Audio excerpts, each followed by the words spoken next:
मायके वालों को बुला लूंगी। श्रुति की शादी धवल से हफ्ता भर पहले ही हुई थी। श्रुति कपूर खानदान की इकलौती बहू थी, इसलिए उसके आने से घर में उसकी सास सुजाता, ससुर जगदीश और छोटी ननद पारुल बड़े खुश थे। श्रुति की एक बड़ी ननद भी थी जिसकी शादी 5 साल पहले हो चुकी थी और उसकी एक 4 साल की बेटी थी। शादी के कुछ दिन बाद, भैया भाभी अब इस घर में नई नई आई है, जब से आई है बेचारी रसोई में लगी रहती है। आज संडे है तो क्यों ना हम आज शाम को उन्हें इस किचन से छुट्टी दे दें और कहीं बाहर डिनर पर ले जाएं। ये सुनकर श्रुति खुश हो जाती है और वो भी इसके लिए तैयार हो जाती है। तभी रमोला बोलती है, हाँ ये ठीक रहेगा, वैसे भी बड़े दिन हो गए हम सबको एक साथ रेस्टोरेंट गए हुए। धवल बेटा तू बढ़िया सा रेस्टोरेंट बुक कर दे, तब तक मैं तेरी बड़ी बहन नताशा को भी फोन कर देती हूँ, इसी बहाने वो भी नई भाभी के साथ डिनर कर लेगी। ऐसा कहकर सास नताशा को फोन करती है, नताशा बेटी आज हम सब डिनर के लिए बाहर जा रहे हैं नई बहू के साथ, तू भी आ जाना दामाद जी और रूही को लेकर। वाह डिनर पर? मैं चलो ठीक है, लेकिन माँ मैं अपने ससुराल वालों को भी ले आऊं। वो माँ पापा जी भाई की शादी के वक्त चंडीगढ़ गए थे ना, इनकी मौसी की बेटी की शादी में, तो वो मिल नहीं पाए थे, इसी बहाने फैमिली गेट टुगेदर भी हो जाएगा। अच्छा ठीक है, तो तू अपने सभी ससुराल वालों को भी लेकर आ जाना। ये कहकर सास फोन काट देती है, जिसके बाद वो धवल से कहती है, बेटा तू ऐसा कर, हम 15 लोगों के लिए टेबल बुक कर दे। 15 लोग माँ? हाँ, नताशा और उसके ससुराल वाले सभी आ रहे हैं। ठीक है माँ, मैं हम सबके लिए मीरा रोड पर बना नया रेस्टोरेंट बुक कर देता हूँ। फिर सभी शाम को तैयार होकर उस रेस्टोरेंट पहुंच जाते हैं जहां नताशा अपने पति, बेटी, सास ससुर के साथ आती है। फिर पहले सभी अलग अलग स्नैक्स ऑर्डर करते हैं, जिसके बाद सभी डिनर करते हैं और डिनर के बाद बारी आती है मीठे की। मैं तो रसमलाई खाऊंगी और मैं गुलाब जामुन, और मेरे लिए धवल तू जलेबी मंगवा दे। इस तरह करते करते सभी अपनी फरमाइश बता देते हैं और जब धवल के पास बिल आता है तो वो होता है पूरे 22,000 का। अरे बाप रे, इस महीने की आधी तनख्वाह तो डिनर में चली गई। नताशा के घर वाले नई बहू को गिफ्ट और आशीर्वाद देकर वहाँ से चले जाते हैं। इतने सब लोगों को डिनर पर यूं बुला लेना नई बहू को अजीब तो लगता है, लेकिन वो कुछ कहती नहीं। फिर घर आकर अपने कमरे में, वैसे धवल बेकार में इतना खर्चा हो गया, अगर हम 5 ही डिनर पर जाते तो शायद इतना बिल नहीं आता। कोई बात नहीं श्रुति, एक ही बार की तो बात है, इसी बहाने सबने साथ में डिनर तो एंजॉय किया। श्रुति चुप हो जाती है। दरअसल रमोला अक्सर ही ऐसा करती, जब उन लोगों को कहीं जाना होता तो वो अपने रिश्तेदारों को भी फोन करके बुला लेती। ऐसे ही एक रोज रमोला की एक सहेली वाटर पार्क का वीडियो सोशल मीडिया पर डालती है, जिसे देख रमोला अपनी बहू से कहती है, श्रुति देखो मेरी सहेली सरला ने ये रील डाली है, अपने शहर में कोई वाटर पार्क खुला है, वहाँ गई थी ये। वैसे गर्मी में वाटर पार्क जाने का भी अलग ही मजा है, क्यों ना हम सब भी साथ में चलते हैं वाटर पार्क, इसी बहाने पिकनिक भी हो जाएगी। Water park? हाँ, वहाँ तो मैं कभी नहीं गई। वही न्यूज़पेपर पढ़ रहे धवल से दोनों सास बहू ये बात कहती हैं। अच्छा ठीक है, हम सब सैटरडे को प्लान करते हैं। अरे वाह, 1 मिनट रुक बेटा। तभी सास अपने भाई भाभी को फोन करती है, हेलो भैया, हम सब इस सैटरडे वाटर पार्क जा रहे हैं, सुना है वाटर पार्क के साथ झूले भी हैं वहाँ पर, और तो और वो तेरे घर के पास ही कहीं खुला है। हाँ दीदी, अभी तक हम भी वहाँ नहीं गए। अरे तो कोई बात नहीं, हम सब जा रहे हैं ना, तो तू और भाभी भी तैयार रहना और दोनों बच्चों को भी बोल देना। और सुन, टिकट बुक करने की कोई जरूरत नहीं है, अपना धवल है ना हमारी बुक कर रहा है वो, तो तुम सबकी भी कर देगा। अच्छा ठीक है, अब मैं फोन रखती हूँ, वाटर पार्क जाने के लिए तैयारी भी तो करनी है। ये कहकर रमोला फोन काट देती है, लेकिन श्रुति और धवल ये सब सुनकर एक दूसरे की शक्ल देखने लगते हैं। तो हम सबके साथ साथ अपने मामा मामी और उनके बच्चों की भी टिकट करवा ले। लेकिन माँ, इन सब में कितना खर्चा हो जाएगा? आप जानती भी हो एक जन की टिकट पूरे 1,500 की है, और वैसे भी शादी में कम खर्च हुआ है क्या? और अब ये खर्चे, हम सब चले तो ठीक है, लेकिन औरों को भी साथ में लेकर जाना, खर्चा काफी बढ़ जाता है। अरे तो क्या हो गया, अब क्या खर्चों के चक्कर में अपनी रिश्तेदारी छोड़ दें? हम रिश्तेदारों के साथ मिलजुल कर नहीं रहेंगे तो मिलजुल कैसे बढ़ेगा? लेकिन माँ जी, जब हम अफोर्ड नहीं कर सकते तो क्या जरूरत है बाकी सबको लेकर जाने की? हम 5 ही चलते हैं ना। चुप कर तू, अच्छे से जानती हूँ मैं, तूने मेरे बेटे के कान भरे होंगे। और रही पैसों की बात, तो तू अपने पापा से फोन करके मंगवा ले, वैसे भी कौन सी ज्यादा रकम है, इतना तो वो कर ही सकते हैं। ये सब सुनकर श्रुति हैरान रह जाती है, लेकिन फिर दबी हुई आवाज में हाँ कह देती है और अपने पिता से फोन कर 20,000 अपने अकाउंट में ट्रांसफर करवा लेती है, जिसके बाद वो सभी वाटर पार्क में पिकनिक मनाने चले जाते हैं। अरे वाह, इस खुले आसमान में नहाने का मजा ही कुछ और है। याद है छोटे हम कैसे बचपन में गांव की नदियों में ऐसे ही डुबकी लगाते थे। हाँ दीदी, और कई बार तो तुम बहते हुए आगे निकल जाती थी और फिर हमें पकड़ कर लाना पड़ता था। हाँ हाँ अच्छे से याद है। दीदी मैं तो कहती हूँ 2-4 डुबकी और लगा लेते हैं। अब इतने पैसे लिए इन्होंने तो सारा मैल यही निकाल कर जाते हैं। श्रुति को अपनी सास की आदत इन 6 महीनों में अच्छे से समझ आ गई थी कि वो जहाँ भी जाती अपने रिश्तेदारों को साथ लेकर जाती। एक रोज श्रुति सब्जी लेने बाजार जाती है जहाँ उसे उसकी पुरानी सहेली अनुप्रिया मिलती है। कैसी है तू श्रुति, कितने दिनों बाद देख रही हो तुझे। मैं ठीक हूँ, लेकिन तू कहाँ गायब थी? इतने दिनों से फोन पिक नहीं कर रही थी मेरा। अरे यार तेरे जीजू है ना, उन्हें घूमने फिरने का बड़ा शौक है। तो पहले लेकर गए वो मुझे सुखना लेक दिखाने चंडीगढ़, और उसके बाद हिमाचल की ठंडी ठंडी वादियों में यानी कि शिमला। सच में यार मजा आ गया। वैसे तू भी होकर आना शिमला या मनाली, इतनी गर्मी है यहाँ। क्या खाक जाऊं यार हिल स्टेशन। सास है ना, वो ट्रिप का नाम सुनते ही अपने सब रिश्तेदारों को पहले ही बुला लेंगी। क्या मतलब? फिर वो उसे सारी बात बताती है। देख श्रुति, अब अपनी समस्या का समाधान तुझे खुद ही ढूंढना होगा। टिट फॉर टैट की नीति अपना कर, समझी? अब समझी तो कहना क्या चाहती है। अब श्रुति अपनी सास को सबक सिखाने की ठान लेती है। उसकी सास हर बार ऐसा कुछ न कुछ करती जिससे धवल का काफी खर्चा हो जाता, और कई बार तो उसे कर्जा तक लेने की नौबत आ जाती। कुछ समय बाद वो मनाली जाने का प्लान बनाती है। अब चाहे कर्जा लेकर ही क्यों ना हमें मनाली की ट्रिप करनी पड़े, लेकिन अब मैं अपने मायके वालों से पैसे नहीं मांगूंगी और साथ ही उन्हें ये सबक सिखा कर रहूंगी। अब तो मैं मायके वालों को बुला लूंगी। फिर उसी शाम को जब सब डाइनिंग टेबल पर बैठकर खाना खा रहे होते हैं, तभी श्रुति धवल से ये बात कहती है। मनाली? हाँ धवल, मनाली। देखिए शादी के वक्त भी हम हनीमून पर नहीं जा पाए थे, तो अब चल पड़ते हैं। मैं जानती हूँ तुम ऑफिस के काम में बिजी रहते हो।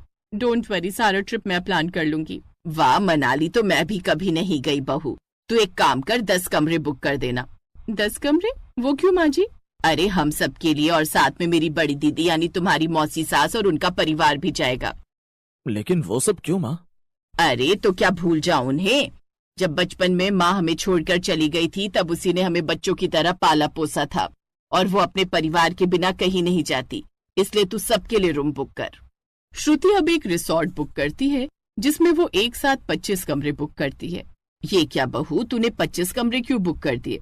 अब माँ जी मैंने सोचा उस रिसोर्ट में 10 कमरे तो हमने बुक करवा ही लिए, तो बाकी के 15 भी मैं ही करवा लूं। वो क्या है ना, इसी बहाने मेरे मायके वाले भी घूम आएंगे मनाली। वो बेचारे भी कभी नहीं गए ना, इसलिए मैंने अपनी माँ, पापा, भाई, भाभी, बड़ी बहन, छोटी बहन, उनके परिवार वाले, मासी, बुआ, चाचा, चाची, मतलब अपने सभी मायके वालों को बुला लिया है। आप ही तो कहती है ना माँ जी, सब रिश्तेदारों से मिलजुल कर रहना चाहिए। ये सुनकर सास हैरान रह जाती है। अब सभी मनाली चले जाते हैं जहाँ सभी खूब मस्ती करते हैं। अब बेचारे धवल के पास कर्जे के सारे पैसे भी खत्म हो चुके थे, इसलिए वो और लोन लेने की बात करता है, और ये बात रमोला सुन लेती है। अब उसे समझ आता है कि जहाँ सब रिश्तेदार धवल के पैसों पर मस्ती कर रहे हैं, वहीं वो बेचारा कर्ज के बोझ तले दबा जा रहा है।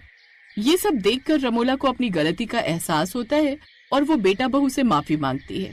अब मुझे समझ आ गया बेटा कि चादर उतनी ही फैलानी चाहिए जितने हमारे पैर हों। यही तो हम आपको कब से समझाना चाहते थे माँ जी।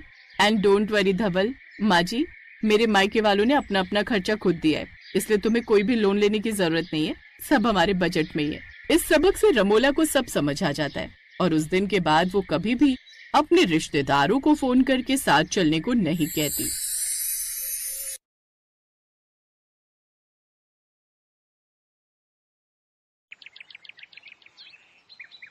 आज मनोहर लाल जी का घर मेहमानों की चहल पहल से भरा हुआ था, क्योंकि उनके घर में नई बहू विशाखा का गृह प्रवेश हो रहा था। सब नई बहू के आने से बहुत खुश थे, और ये खुशी राहुल के चेहरे पर भी साफ दिखाई दे रही थी। क्या बात है भैया, आज तो आपने पैसे देने में कोई नखरे नहीं दिखाए। इतने सारे पैसे शगुन में दे दिए, इसीलिए ना, ताकि हम आपको जल्दी से भाभी के साथ घर के अंदर आने दे। अच्छा ऐसी बात है, तो लाओ मैं वापस ले लेता हूँ। नहीं नहीं नहीं नहीं, अब तो मैं बिल्कुल वापस नहीं दूंगी। बहुत टाइम से नया मोबाइल फोन लेने के बारे में सोच रही थी, अब इन पैसों से तो मैं अपने लिए नया मोबाइल फोन लाऊंगी भैया। स्वाति बेटा, तुम्हारी भाभी बहुत देर से द्वार पर खड़ी है, उसे अंदर तो आने दो पहले, बाद में दोनों भाई बहन लड़ते झगड़ते रहना। आओ बहू, भीतर आओ, घर में तुम्हारा स्वागत है। सदा सुहागिन रहो, दूधो नहाओ, पूतो फलो। सब लोग विशाखा को अंदर लेकर जाते हैं। विशाखा की मुंह दिखाई की रस्में शुरू हो जाती हैं। पूरा दिन मेहमानों की चहल पहल में बीत जाता है। अभी कितनी देर और यहाँ बैठना है, मैं बहुत थक गई हूँ, मुझे रेस्ट करना है। हाँ हाँ बहू, क्यों नहीं, एक काम करो, मेहमान तो वैसे भी लगभग जा ही चुके हैं, बस खाने की तैयारी हो रही। करो, मेहमान तो वैसे भी लगभग जा ही चुके हैं, बस खाने की तैयारी हो रही है। तुम कुछ खाकर ही अपने कमरे में चली जाना। स्वाति बेटा, भाभी के लिए खाना ले आओ। जी माँ। भाभी चलो आप कमरे में बैठो, मैं आपके लिए खाना लेकर आती हूँ। विशाखा कमरे में जाकर बैठ जाती है। उसकी ननद स्वाति उसके लिए खाना लेकर जाती है। स्वाति, ये सब क्या है? मैं ये सब नहीं खाती हूँ। आपके लिए क्या बनवा दो, आप बता दो, कौन सी सब्जी खाओगे वही बन जाएगी। मेरे लिए तो चिकन बिरयानी वगैरह कुछ बनवा दो, साथ में तरी वाला मटन। भाभी आप नॉनवेज खा लेते हो? हमारे घर में ये सब नहीं बनता, हम लोग नॉनवेज नहीं खाते हैं। क्या यहाँ पर नॉनवेज नहीं बनता? पर मुझे तो रोजाना नॉनवेज खाने की आदत है, मैं नॉनवेज खाए बिना नहीं रह सकती। अगर तुम लोग नहीं बना सकते तो मैं खुद ऑर्डर कर लेती हूँ। रुको मैं ऑनलाइन मंगाती हूँ, मुझे बहुत भूख लगी है। विशाखा, तुम्हारे तो मम्मी पापा कह रहे थे कि तुम्हारे घर नॉनवेज नहीं बनता, फिर तुम नॉनवेज कैसे खाने की बात कर रही हो? मम्मी पापा ने तुम्हें मेरे बारे में नहीं बताया होगा, पर मुझे नॉनवेज खाने की आदत है, शायद वो भूल गए होंगे। अब रुको मैं अपने लिए पहले डिनर ऑर्डर कर लूं। विशाखा अपने लिए डिनर ऑर्डर करती है और अपनी अटैची में से एक बोतल निकालती है। स्वाति, मेरे लिए एक कांच का ग्लास ला दोगी? राहुल, तुम पियोगे क्या? मैं थोड़ी ड्रिंक ले रही हूँ, बहुत थकावट हो रही है तो सोच रही हूँ ड्रिंक ले लूं, उससे थोड़ी थकावट भी दूर होगी और नींद भी अच्छी आएगी। तुम शराब पीती हो? मुझे ये बात नहीं पता थी। राहुल भैया, भाभी की अटैची में सिगरेट की डिब्बी भी है। भाभी आप सिगरेट और शराब भी लेते हो? हाँ लेती हूँ, तो इसमें हर्ज क्या है, ये तो मेरे शौक है। क्या हमें किसी चीज का शौक नहीं हो सकता? लाओ एक सिगरेट भी पी लेती हूँ, अब दिख गई है तो मैं सिगरेट के बिना भी नहीं रह सकती। तभी राहुल की बुआ और मौसी आ जाते हैं और वो विशाखा को शराब और सिगरेट पीते हुए देख लेते हैं। हे भगवान, नई बहू रानी तो यहाँ सिगरेट और शराब पी रही है। बहू, तुम इन चीजों का भी शौक रखती हो? कौशल्या दीदी ने तो हमें ये बात बताई नहीं। कैसी बहू है, देखो तो कितने गंदे शौक है। तभी विशाखा का ऑनलाइन फूड ऑर्डर आ जाता है। आंटी जी, आपके घर का ऑर्डर था विशाखा के नाम से। इस समय विशाखा बहू के नाम से खाने का ऑर्डर है? क्या है भैया इसमें? आंटी जी, एक चिकन बिरयानी, एक मटन करी और रोस्टेड कबाब है चिकन के। विशाखा बहू ने नॉनवेज ऑर्डर किया है, वो भी इस घर में। भैया जरा रुकना, मैं एक बार पूछ लेती हूँ, कहीं गलती से हमारे घर का ऑर्डर ना हो गया हो, किसी और विशाखा का होगा। मैं 1 मिनट पूछ कर आती हूँ। भाभी, आपका ये ऑर्डर है, आपकी नई बहू ने मांसाहारी भोजन ऑर्डर किया है। अंदर जाकर देखो, नई बहू शराब के घूंट भर रही है और सिगरेट भी फूंक रही है। ये क्या कह रही हो ननद जी? विशाखा की सास दौड़कर कमरे में जाती है। पूरा कमरा सिगरेट के धुएं से भर गया था। शराब और सिगरेट की बदबू पूरे कमरे में फैल गई थी। अभी तो बहुत रात हो चुकी है, कल एक काम करते हैं, विशाखा के मम्मी पापा को बुलाएंगे, तभी कोई बात हो पाएगी। पापा, अभी 1-2 दिन रुक जाते हैं, मैं विशाखा को समझाने की कोशिश करूंगा, हो सकता है वो मेरी बात समझ जाए। अगर फिर भी नहीं समझी तब हम उसके मम्मी पापा को कॉल करेंगे। राहुल ठीक कह रहा है, ऐसे अचानक से उसके मम्मी पापा को बुलाया तो समाज में इज्जत खराब होगी। लोग कहेंगे 4 दिन हुए नहीं बहू को आए और लड़की के माँ बाप फैसलों के लिए आ गए हैं। राहुल ने अगले कुछ दिन तक विशाखा को समझाने की बहुत कोशिश की, पर विशाखा ने राहुल की बात नहीं मानी। वो रोजाना ही नशे में रहती और चिकन मटन मछली खाती। एक दिन जब काम वाली रजनी विशाखा के कमरे की सफाई करके बाहर आई। आंटी जी, एक बात कहूँ, बुरा तो नहीं मानोगे? हाँ हाँ बोल, क्या हुआ? आंटी जी, बहू रानी के कमरे में अजीब सी दुर्गंध आती है। नई बहू रानी के कमरे में कौन आता है? क्या राहुल भैया शराब सिगरेट पीने लगे हैं? और कुछ मांस की हड्डियों के टुकड़े भी मुझे झाड़ू में मिले। मतलब आपके घर में पहले ये सब नहीं दिखता था, अभी कुछ दिनों से दिखाई दिया तो सोचा कि पूछ लूं। रजनी, मैं इस सवाल का कोई जवाब नहीं दे सकती। मैं इस समय कुछ कहने लायक नहीं हूँ। बस ये समझ ले कि हमारे भाग्य फूट गए जो हमारे घर में विशाखा जैसी बहू आई। अब बात जब एक बार घर से बाहर निकल जाए तो मोहल्ले में फैलने से नहीं रुकती। आपको पता है भाभी, सुमित्रा आंटी की नई बहू शराब सिगरेट लेती है। मैंने खुद झाड़ू लगाते हुए कूड़े में देखा, और नॉनवेज भी खाती है। हाँ, और नॉनवेज भी खाती है। आंटी बहुत रो रही थी। अच्छा, ये बात सुनकर तो मुझे भी बड़ी हैरानी हो रही है। बताओ तो कितना अच्छा लड़का है राहुल, और कौशल्या जी, मनोहर लाल जी, उनकी बेटी स्वाति, सभी बेचारे बहुत अच्छे हैं। धीरे धीरे बात पूरे मोहल्ले में फैल गई। राहुल इस शादी से बहुत परेशान हो गया था। एक दिन उसने खुलकर विशाखा से बात करने की कोशिश की, पर इससे पहले वो बात करता उसे विशाखा का एक सच पता चल गया। एक दिन राहुल की एक रेस्टोरेंट में ऑफिस की मीटिंग थी, वहीं पर उसने विशाखा को एक लड़के के साथ बैठे हुए देख लिया। राहुल उनकी बातें सुनने लगा। मानव, अब मुझसे नहीं रहा जा रहा, मैं इस शादी के बंधन से आजाद होना चाहती हूँ।